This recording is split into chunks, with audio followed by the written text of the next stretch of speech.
Watched a couple movies this week that are germane to today's topic. Um, I was watching Gung Ho, old 1986 comedy with Michael Keaton about an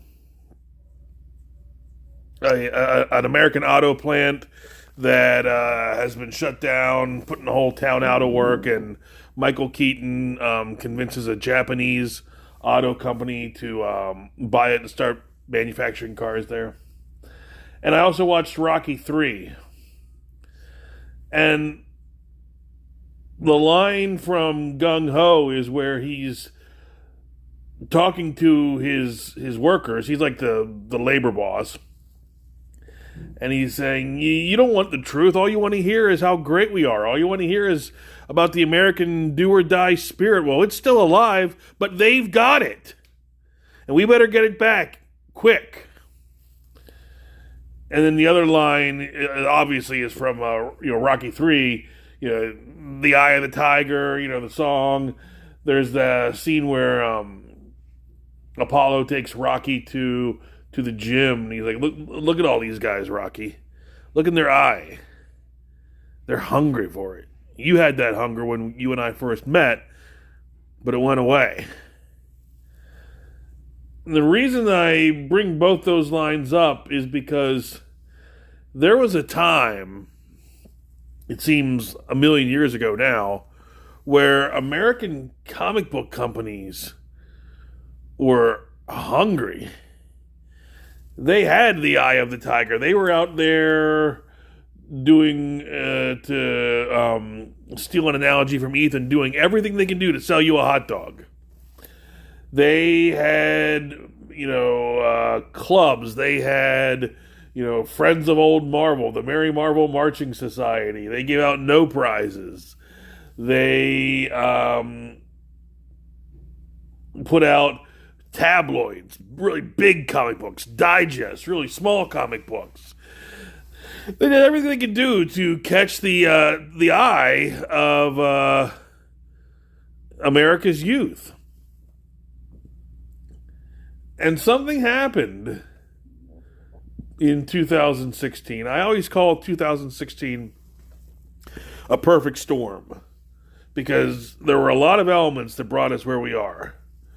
One of them was the election of Trump, to be sure. One of them was all these Marvel editors deciding they wanted work girlfriends and hiring bubblegummers who had no knowledge of or interest in the industry. They just saw it as a stepping stone to a Netflix deal or a magazine editorship. They saw them being played by Reese Witherspoon in the inevitable rom-com.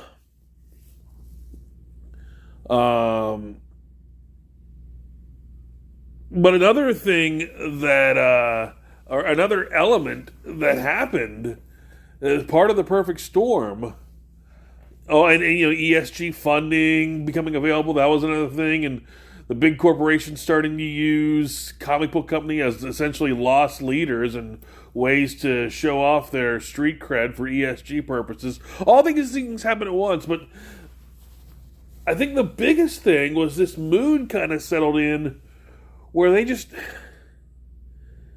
weren't hungry anymore. They didn't care. The creative staff viewed comics as a stepping stone to something else, or as a way to bloviate about their pet cause, or as a way, and I'm looking at you, Tom King, to make every comic series he works on, or they work on, therapeutic and to work out their issues. So he's going to make every character himself. Mr. Miracle is Tom King. Batman is Tom King. The Vision is Tom King. Rorschach is Tom King. Everybody's Tom King. They had their own pet agendas, and they weren't hungry for selling hot dogs. They didn't have that hunger in their eyes. That hunger, that do or die spirit is alive, but right now Comicsgate has it.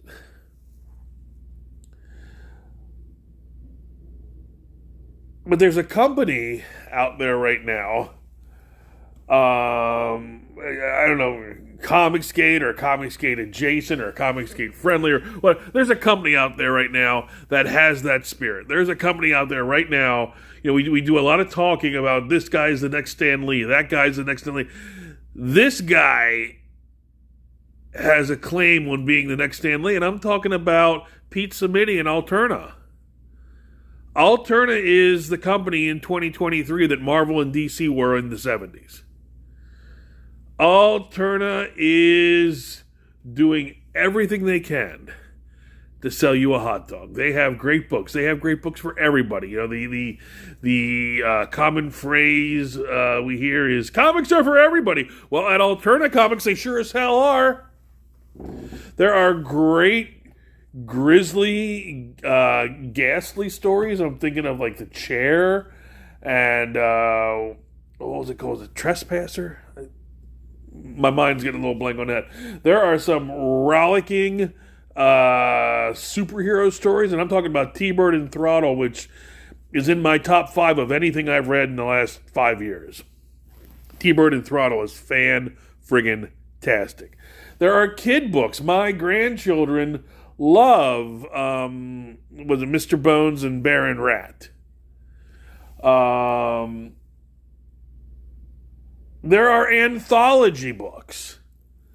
When's the last time you really saw an anthology book? They have came out on a Wednesday, which is always a good read. From cover to cover. It's got really cool, interesting stories, articles. It's like, trying to think of an anthology from the 70s. It's like it's almost like those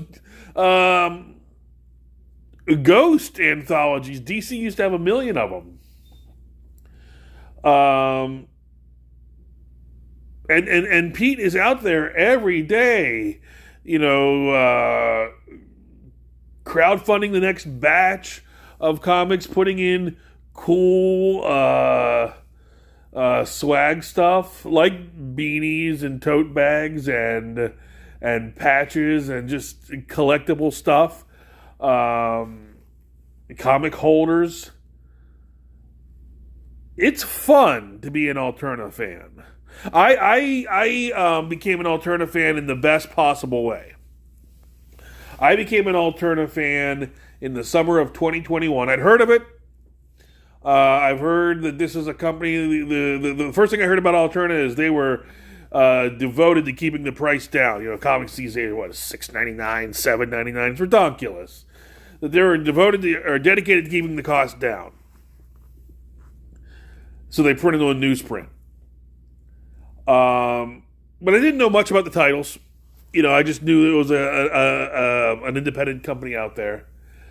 And then I jumped on Indiegogo.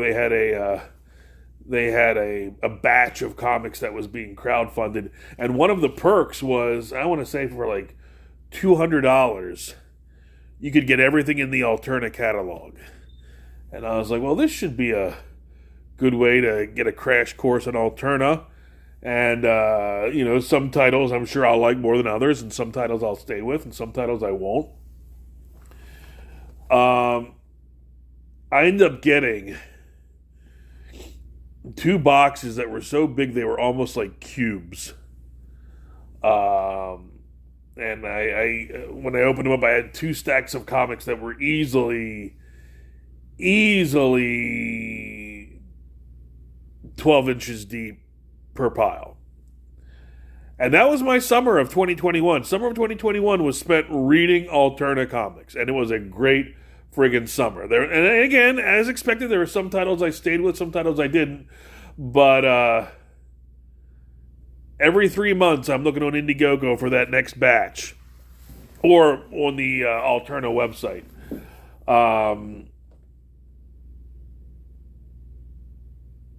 The mainstream comic companies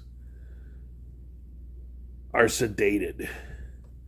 Oh, sure, they get the professionals get all animated on Twitter when they want to talk about their newest pet cause. But in terms of selling their book, in terms of what their career, they're sedated. I once said about Paris Hilton that the reason that she seems so weird and off, and there's just something not right about her, is because it's the most fundamental thing that makes us human is to want. Every human wants. A baby wants a bottle or wants comfort. A child wants candy or wants this or wants that toy. An adult wants this, that, or the other thing. It may want something romantically or may want something for his career. Everybody wants. Paris Hilton doesn't want anything. The minute she even has the thought, she has the item or whatever it is. So she doesn't want anything. And you can't be human if you don't want anything. And that's where the mainstream companies are.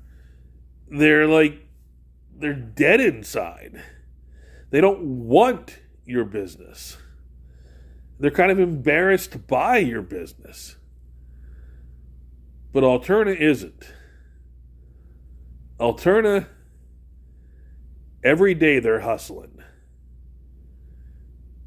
Check out Alterna Comics. Check out Alterna Press.